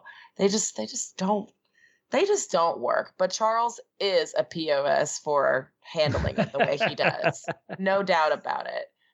So POS is Prince of Sussex? What? Yeah, Prince of Sussex. New title. I don't know if that exists. So yeah, it's definitely not fair. It's definitely not fair to Diana. And poor Charles, like every time he just wants to talk about how much he wants to be out of this, and no one wants to listen to him. Therefore, nobody. Frustrating him to no end, and it's all for both. But this is interesting. Is it a fun, here I rated the season down a bit, or this bit of the season down a bit, just because it's unenjoyable to watch. Yeah. And once again, it's great acting. It's, I think the writing is strong. Once again, I keep pointing out, for all of Charles's failures, he comes across as like human failures. And so for you guys who rated this season higher, how do you get through something that is just, for me, so tough to watch? Well, I've never been married and probably never will be married based on these episodes. Yeah, this is not a good infomercial for marriage, sadly. No, it's not. It's rough. I don't know. I think I'm just kind of, because I was so small, or not even existing when this was happening in real life, and understanding that this is separate, it's intriguing to me to kind of see what this perception of history is. So I'm just interested. I'm just like kind of along for the ride, and the drama's good. So I keep going. So it's painful. It's hard to watch, but I'm on next episode. Let's go. Yeah, Bubba, I was one of those people who, and I agree with you. This particular episode is not very pleasant to watch, but I'm easily distracted. And so one of the things that got to me was just that simple little montage of them remembering, their past, things that happened in Australia and what have you, and the good times. Mm-hmm. And if I listen to that piece of music by itself, it doesn't do anything for me. But you combine it with those pictures, and I was like having a little moment when I was watching that. I was just like, oh, because I started to see the potential, and that's what made it dramatically tragic for me, is seeing how, not only knowing how this all ends up, but also just seeing how much potential could have been there if they'd have just continued to try and work things out with each other, and been willing to bend towards each other rather than breaking away from each other. That little piece of music, I could never begin to analyze how it works with those pictures and how psychoacoustics works with that particular part of the film. But it just really worked for me. And that actually, that little moment helped me to get through the rest of the episode, believe it or not. No, I believe it. Trust me, I believe it. This is a tough one, especially, I know so many people love Diana for her charity work and just kind of how she, really behaved herself, or not behaved herself, you know what I mean, just for her presence and who she was. And I think even those people have to be like, God, this is tough to watch. And it's also tough to watch, I think, because it feels real. Relationships do have these problems. And so, tough.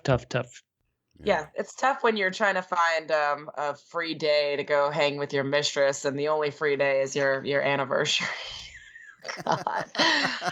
And then you have the montage of them like cleaning up Highgrove, removing the Camilla pictures and her bras and stuff from the bed, and to get it ready, putting up the Diana pictures. That was just, ooh. We're not talking at all about the actual Avalanche. Do y'all think that Diana was sincere, like that her reason for want to continue was sincere, that she thought she lost him and she really wanted to try again? Or what do y'all think? I read it as the way the show presented it, that, you suddenly have this very traumatic, thing where people, died. I mean, that would shake many people. And I think I took it as it shook her. And that, of course, it seems to have just made Charles harder. And it's like, I almost died. It's funny because they both come to the same realization, Bubba. Yeah. They both come to the realization that I can't live without this person. It just so happens that she's thinking about Charles and he's thinking about Camila when, who comes to the mind. And I can't blame Charles for thinking that if that's the person that he truly loves. Do y'all think they said fourth bridge whenever Prince Philip died earlier this year? Did they use that code word? Oh, man. I don't know. I don't want to think about that. But great question. Oh. I thought that was interesting, too, learning the different code words. I also found Olivia Colman's performance in that moment, the way it suddenly hit her. Oh, yeah. And that she had to get up and leave. I thought that was very moving as well. I thought that was great. A moment where she actually looked like she cared about her son. It was really shocking. I think the final thing I'll say about this episode is that final shot on Charles was kind of chilling.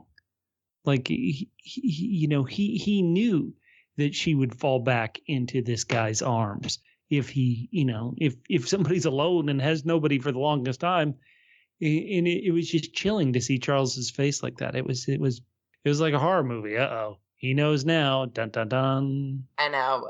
He pushed her. It's so unfair. It's for him to be like, oh, wait, she will step a toe out of line, and then does everything he can to make sure that she does. Like, it's really not cool, Charles. Not cool at all. He didn't even pick up the car phone. What is wrong with you? Shameful. Well, back then, the minutes, he would have really been over his minutes, Linda. Yeah, and remember that Philip's been asking for more money since, 1969?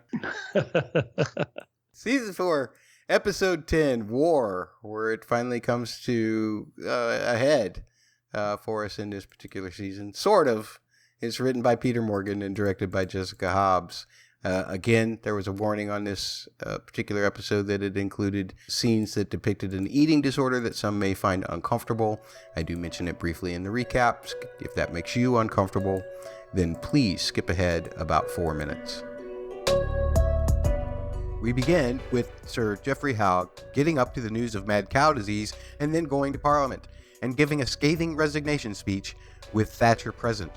Philip tracks down Elizabeth trying to share the news, but finds Charles there telling the Queen about Diana's resumption of her affair. He shuts Charles down and they watch TV, and as they watch, Thatcher goes back to 1 Downing, seals herself off, and breaks down. Diana and Charles meet to go to William's rugby match together, or at least to appear like they are together. William is better at rugby than his dad was, that's for sure, and they cheer and hug their child for the cameras following them. On the way back, Diana tries to talk, but that doesn't really go so well. Double standard much, Charles? Thatcher talks to the Queen about the problem in the Persian Gulf, not about her own problems, so the Queen asks directly if Thatcher expects a leadership challenge. Elizabeth later tells Philip at dinner that Thatcher said the matter was trivial. He's as shocked as we are. A vote is put forth in Parliament which could damage Thatcher's future. The news comes to Thatcher, and it's not good. She's had enough of the betrayal and asks to meet her betrayers one by one. Charles, Diana, and their entourage sit down to hash out the visit to the U.S. that Diana is taking. Various observations are made regarding the schedule, seemingly to intimidate Diana. Meanwhile, Thatcher is calling in people, hearing that they support her, yet all have some type of but added on. Thatcher's husband is as upset as she is. She goes to the Queen after sending the troops to the Gulf and asks the Queen if she can dissolve Parliament. Whoa. The Queen says, well, wait a minute, hold on. Maybe you should just move on. Thatcher is bitter that her end goal was within reach in terms of turning the country around, and now this has happened.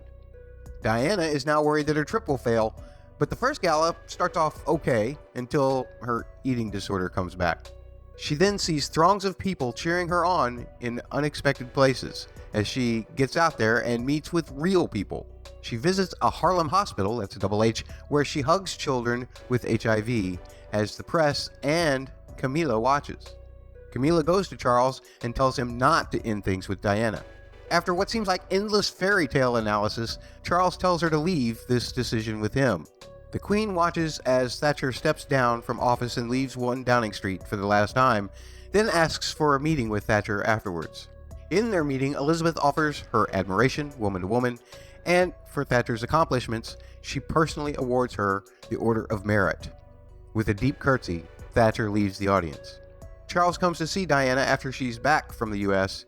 She's hoping for an apology. Instead, he screams at her for her actions, which ended up hurting Camila. After he leaves, she is on the verge of her eating disorder again, but does manage to stop herself. As Ella Fitzgerald sings Baby It's Cold Outside, the entire family gets together at Sandringham for Christmas, and Diana is made to feel very out of place. When she tries to speak to the Queen and Anne personally, she's met very coldly. The Queen can't seem to shrug Charles, though, and he wants to talk, so she ends up telling him, after she hears his bit, to grow up, and rather firmly she tells him to behave like a king. The main party begins to commence, and Philip observes that Charles is there, but Diana doesn't seem to be there, so he goes to find her.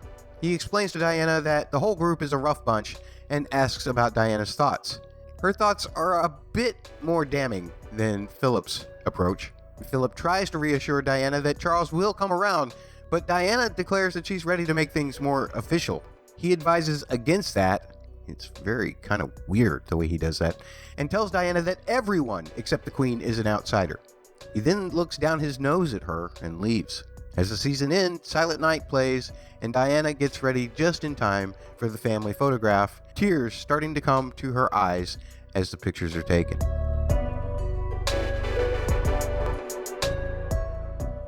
Gillian Anderson was so good in that opening montage before the credits come on, the opening credits. I think that's the only time through this whole season that I actually nearly cried for Margaret Thatcher. That and maybe getting the Order of Merit pinned on her and that curtsy. But this episode, Gillian Anderson was fantastic. Olivia Colman was fantastic. Everything about this particular episode, there's so many moments. We'll check up on my emotional state in a minute. But Holly, what did you think? To think about the Order of Merit, why didn't she take the box? She let her pin it on her, and then she I don't know why this stood out to me, but she put the box down, and then she walked out of the room without the box. And I'm thinking, where are you gonna put it when you take it off? You got to keep the box it comes in. Yeah, you can't you can't return it to the store if you don't have the original packaging. It's just lost all its value without the box. She was so really moved by it, she couldn't do anything except back away. That just made my heart flutter. Yeah, it was sweet.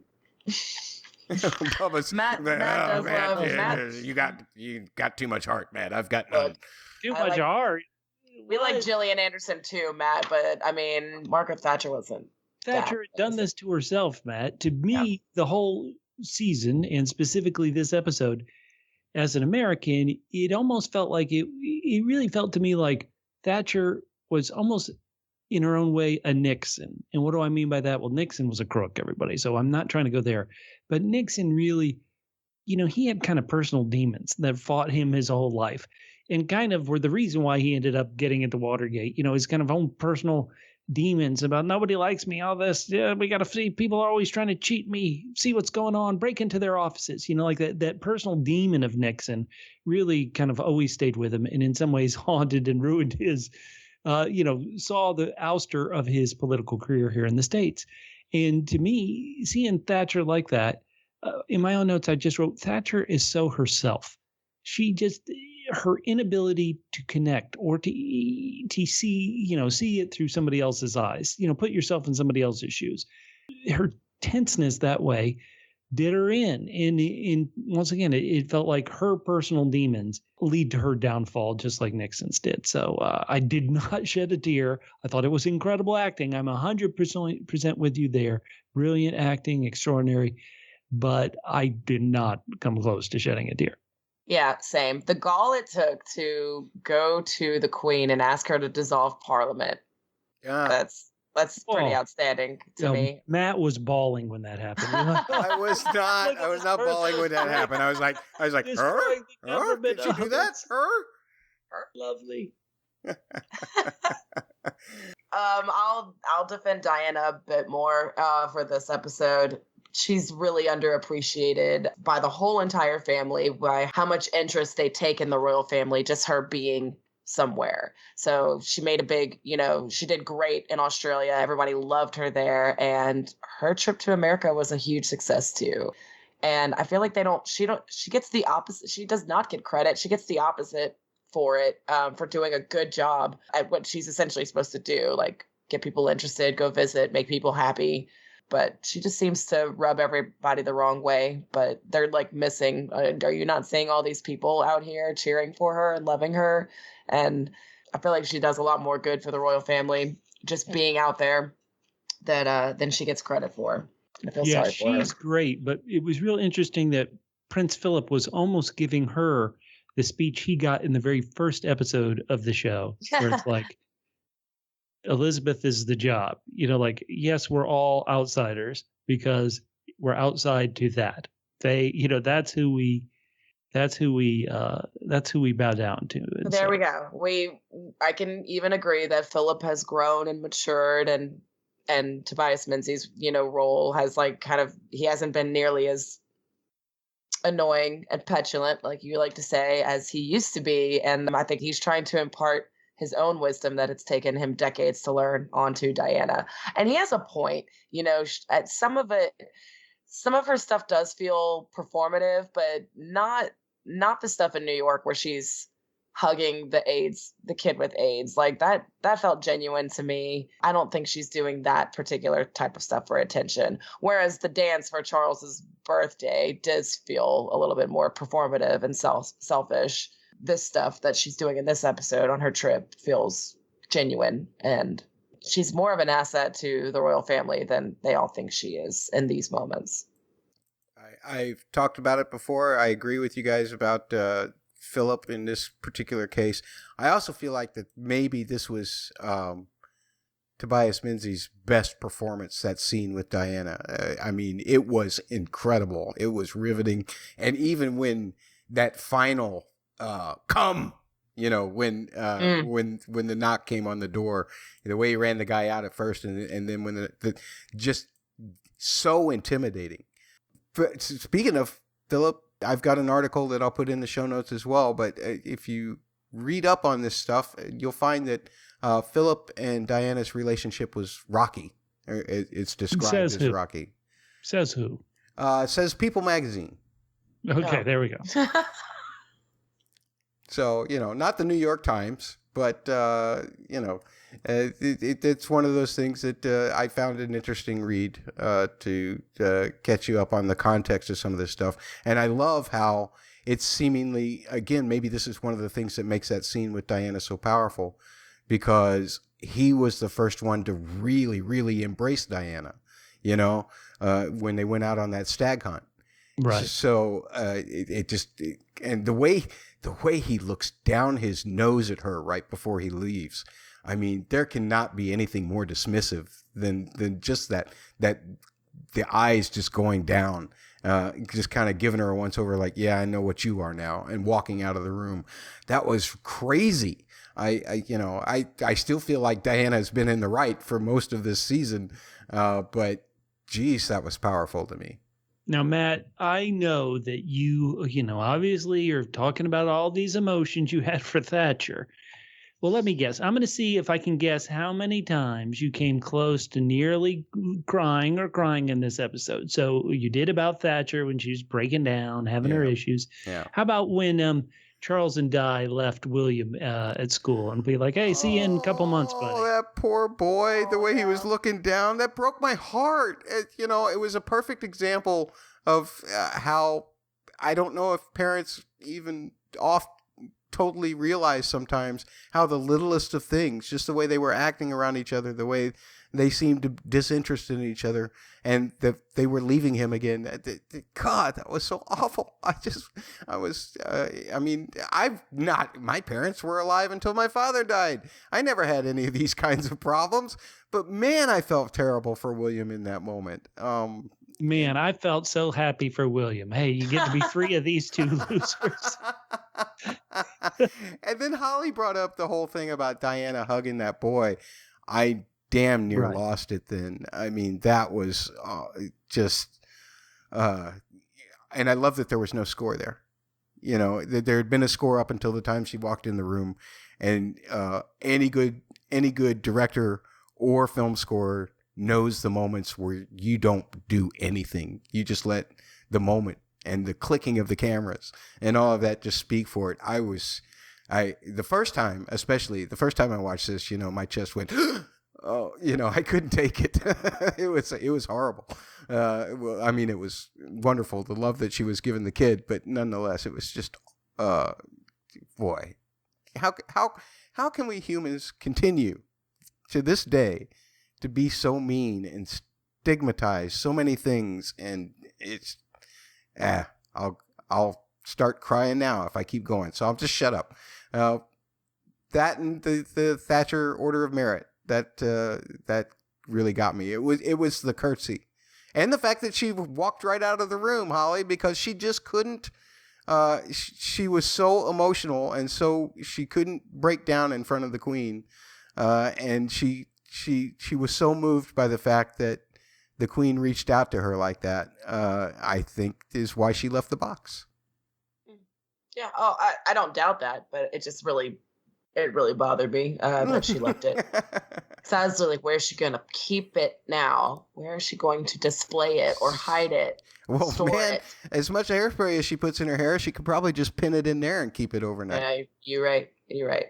I think Camilla is the most real, logical person in this whole relationship.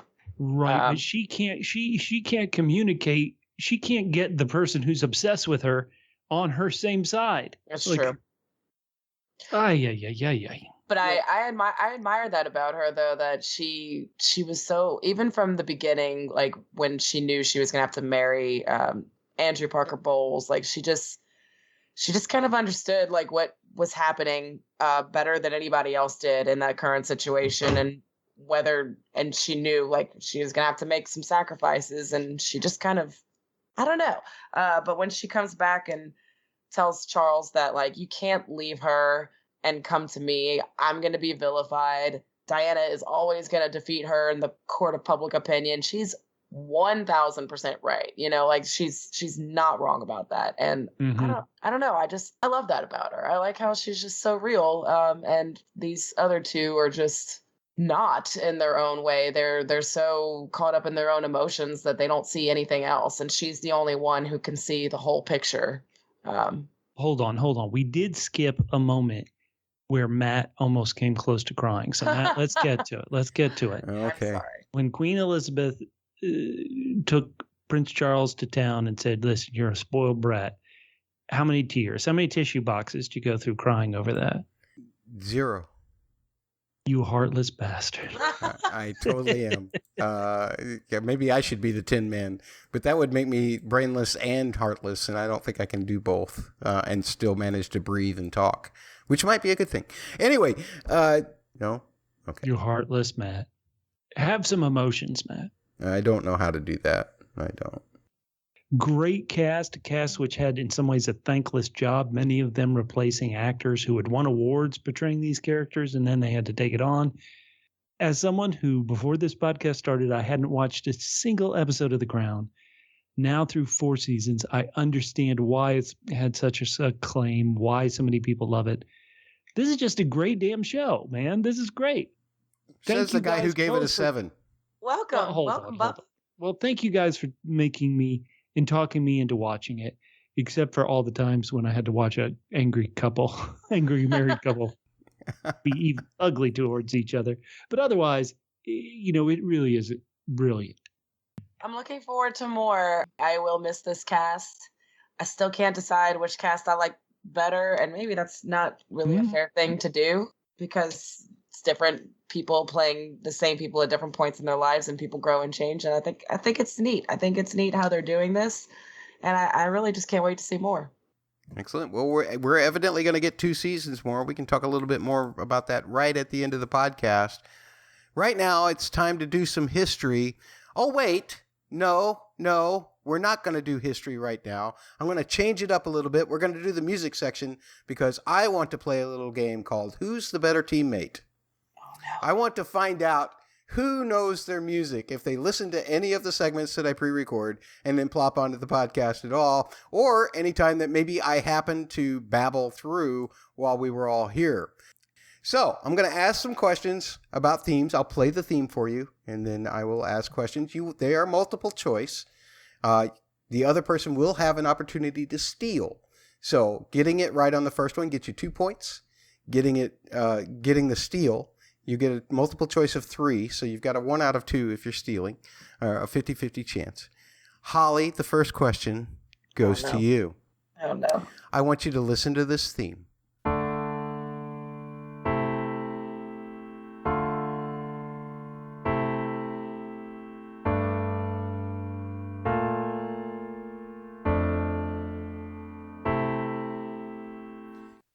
What season did this theme first appear in? Season 1, Season 2, or Season 3? Oh, gosh. I'm going to say Season 1 because I'm guessing. Because I'm bad. Ding, ding, ding, ding, ding, ding, ding, ding, ding, ding, ding, ding. You got it. That's 2 points to Holly. Hooray. Bubba, Yes. what season... Well, let me play it for you first. This theme...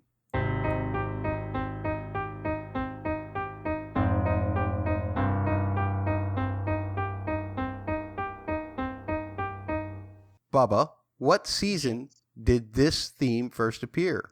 Season 2, Season 3, or Season 4? I have to be honest, I really don't recognize it. So I'm tempted to say, if it was this season, what would it have been? I'll be honest, Matt, I don't recognize it. So I'm gonna just roll the dice and say maybe Season 3. Season 3 is incorrect. Holly with a chance. Wait. Oh, you meant of The Crown. Oh, sorry. Okay. So it's not season No, 3. you don't get a chance to guess Wait, another time. Holly gets a chance to steal. Holly, was it Season 2 or Season 4? Season 2. Yes. Ding, ding, ding. Holly now has 3 points. Bubba has 0. Hold on. Are you going to tell us where we heard that? Yes. It was in the first 2 episodes of Season 2. It was mainly under the Prime Minister. I covered this in our Season 2 episodes 1 through 5. Good teammate, Bubba. It was under the Prime Minister a lot. Do you mean Anthony Eden? Anthony Eden. Okay, 2 points for me. Good. No. Wait, I just named the Prime Minister. Wait. You named the Prime Minister. You didn't name the season. And therefore, we go back to Holly, who may have a chance to just sweep this whole thing here if she keeps going at the rate that she's going. Holly, listen to this theme.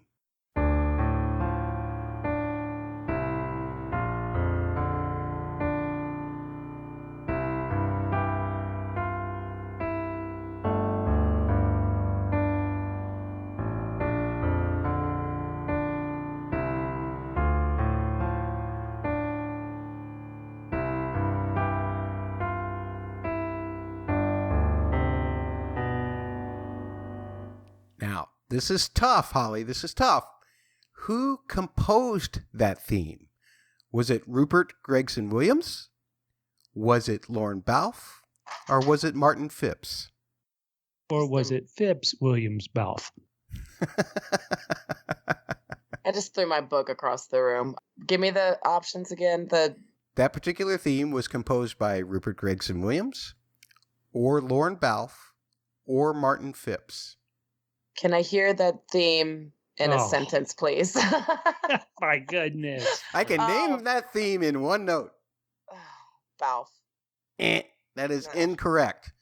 Bubba, it was either Rupert Gregson Williams or it was Martin Phipps who composed. And wait. Who did Holly say? I said Lord Balfe. Okay, I got that right. That's not Lauren Balfe. 2 points for me. Rupert Gregson Williams, What? Rupert Gregson Williams, or Martin Phipps? Well, I will say that I do remember that piece of music, but I don't remember the first name. But for some reason, I'm going to think it's the first name. Dewey, Cheatham, and Howe. Oh, sorry. The 3 named thing. Yes, Rupert Gregson Williams is correct. Ding, ding, ding, ding, ding. Yes, he was the composer for season 1, and it first appeared in Smoke and Mirrors, the 5th episode. Yeah, I remember that. Okay, so, Bubba, your turn here. Okay, sure. All right. Identify the composer for this theme.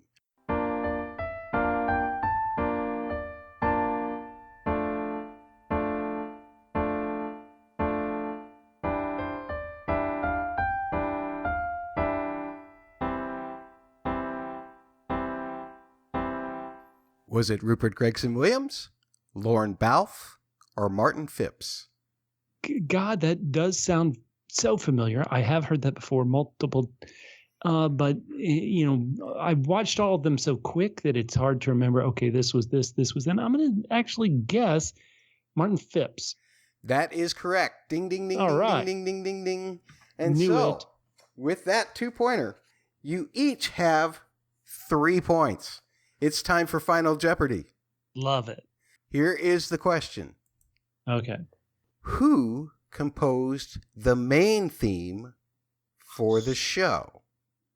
Who composed the main theme for the show?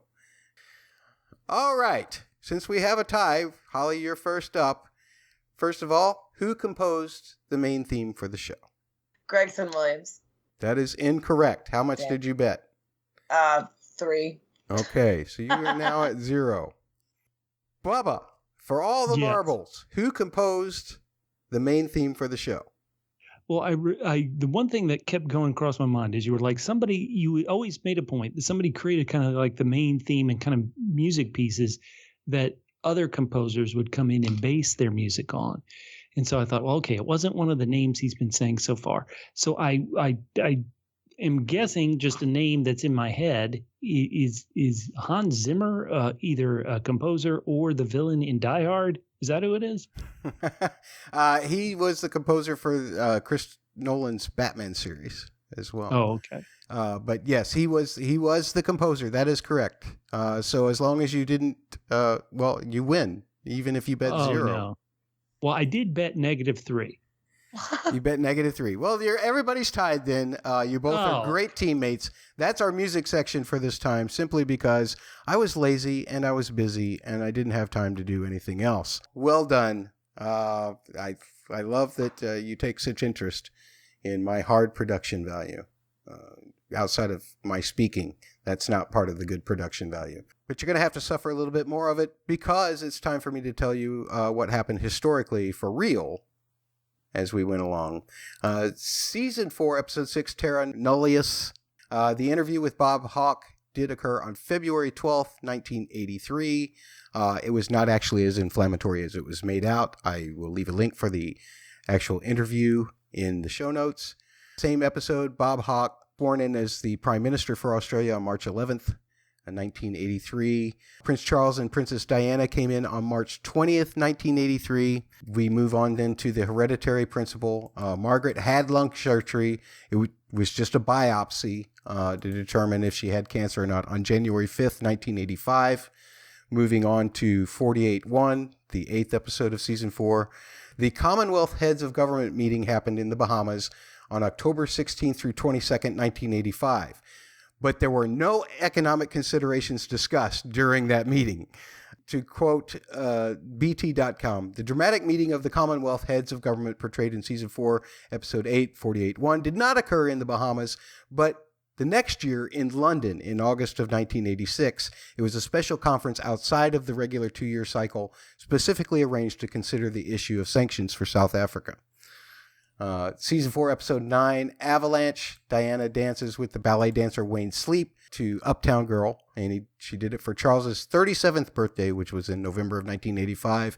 I don't know if that was specifically his birth date, Usually they don't do those things actually on the day. They usually do them sometime before or after, the weekend available closest to. Season 4, episode 848-1, the article in the Sunday Times regarding the rift between Queen Elizabeth and the Prime Minister Thatcher came out July 20th, 1986, right before Holly's birthday, right? The day before. Then we go to Season 4, Episode 9, Avalanche. Diana and Major James Hewitt met actually in the summer of 1986. Same episode, the avalanche that killed Major Hugh Lindsay and injured Patty Palmer Tompkinson. She had severely broken legs. That occurred on March 10th, 1988. I think that's indicated in the episode as well. Final episode, Season 4, Episode 10, War. Princess Diana's visit to Harlem occurred on February 3rd, 1989. The hug actually did happen and was big news. And then same episode, Kuwait. This is what Margaret Thatcher was alluding to about the tensions in the Gulf when she was talking to the Queen. August 2nd, 1990 through August 4th, 1990 was when the Iraqi forces invaded Kuwait. Margaret Thatcher resigned as Prime Minister on November 22nd, 1990. And Margaret Thatcher was awarded by the Order of Merit by the Queen personally December of 1990 after she had left office.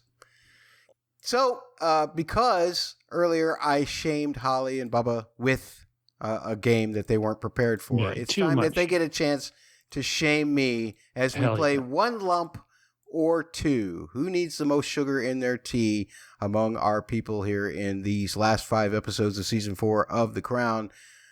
Quickly, the polls from last time.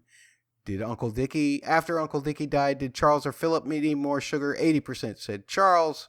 Who needed more sugar? Philip for being the underling husband to the Queen, or Dennis Thatcher for being the underling husband to the Prime Minister? Underling Dennis won 55.6% out of 900 votes. It's almost like 5 out of 9 of you voted for that. And who needs more sugar?